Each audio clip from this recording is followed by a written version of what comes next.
What you are about to hear demonstrates the mindset of a middle mid-range narcissist who would write in such terms or speak to a victim in this manner. It is a speech that could be said by any subdivision of mid-range narcissist, but is most likely going to come from the middle mid-range narcissist because of its penchant for pity play, false martyrdom, and a particular brand of magical thinking.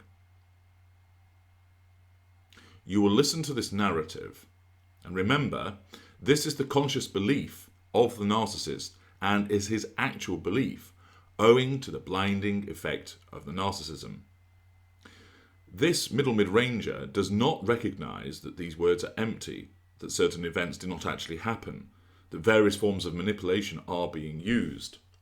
These are forms of manipulation that are utilized in an instinctive fashion. At the end of listening to this, use the link in the description box below to go to narcissists.com, where you will read the same speech, but this time provided with the analysis of what actually is being meant to assist you in understanding the real unconscious mindset of a narcissist when this is made to somebody. What position would a recipient of such a speech hold in the narcissist fuel matrix? Well, the recipient would be the candidate intimate partner secondary source, meaning that the narcissist instinctively senses this person could be crowned as the intimate partner primary source. There may be other competitors, but they will be shelf intimate partner secondary sources, and the recipient of this speech is the front runner to be crowned. It's likely that there is an IPPS who is in devaluation and will shortly be disengaged from, should this speech succeed and the seduction win over this candidate. So, listen to how the middle mid-range narcissist would speak or write in terms of seeking to seduce a victim. Does any of it resonate with you? Have you heard similar words? See what you can identify in terms of the manipulation, and then click on the link to go to narcissists.com, and there you will find the analysis of the speech. I haven't recorded the analysis because to do so would break the rhythm of what is being said, and it was easier for you to understand if you hear it first and then read it again with the analysis in writing. So, pin those ears back and listen to the middle mid-ranger give his seduction speech.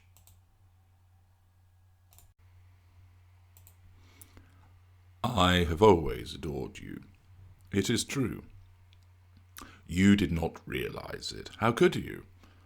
I kept my adoration confined to something distant and something remote, always living in hope that one day I would be able to pour my adoration all over you.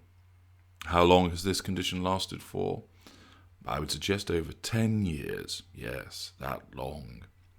It was when you first joined the company. We worked in separate departments, but I saw you arrive one day, and from that moment I felt this adoration for you. It was strong and powerful and flowed from deep inside of me. I knew in an instant what it was, and I just knew that I had to provide it to you. I had no idea when that opportunity might arise, when I might be in a position to furnish you with this potent and unending adoration. You did not know this, but I managed to copy your photograph of the company website, and I would lie on my bed or sit in a chair and stare at your picture, wondering when I would be able to provide you with what you deserve. I contemplated listening to you, lying beside me, and whispering my name, the sensation of your hand in mine, the delight in sharing experiences together. This adoration has remained churning and growing inside of me. I have sustained it and nurtured it for all this time. That surely shows just how powerful it is, and just how special you are to me. Yes, I know you had no idea. How could you? I kept it to myself, as I wanted to save it all for you. Of course, there have been others during those 10 years, but they were just practice for when I would be able to provide that adoration for you. I was fond of those supposedly significant others, but let's not you nor I delude ourselves in any way. They came nowhere close to evoking the adoration that I have for you. I was not surprised. I understood that from the instant I laid eyes on you that you were the one. I could not make my move, though, until I had tested myself.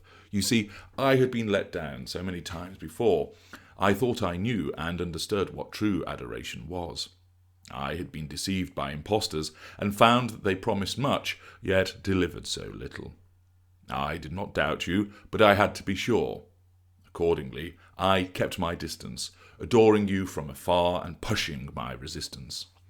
Each day that passed where I denied myself the chance to give you my adoration was another day where I tested whether that adoration would remain intact, and it was. I came through the test. I asked many questions of myself, and I found that I was not wanting. This time was the reality. This was true and honest adoration, nothing more, nothing less. I realized as the months became years that the longer I waited, the surer I would become, and moreover, like a whiskey maturing, the longer I waited, then the more powerful this adoration would be. I understood that to allow this adoration to grow and to build, to test it, to determine whether it had any boundaries and shortcomings, would ultimately mean that I would be able to dispense adoration like nobody else could ever do so. I could give you what you deserved, and in return you would provide me with what I wanted and needed. This may seem strange, but there almost came a point when I thought that perhaps I would never provide this adoration for you.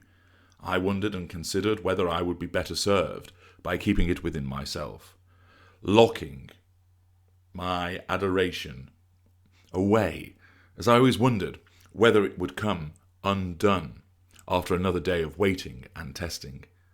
But then I realized that since I adored you so, I could no longer keep this adoration hidden.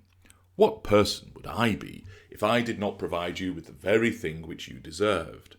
I would be failing both you and I. Thus, that is why I made my move. There was nothing distinct which triggered this need to make my approach and provide you with this adoration. There was no catalyst other than the realization that the time had come.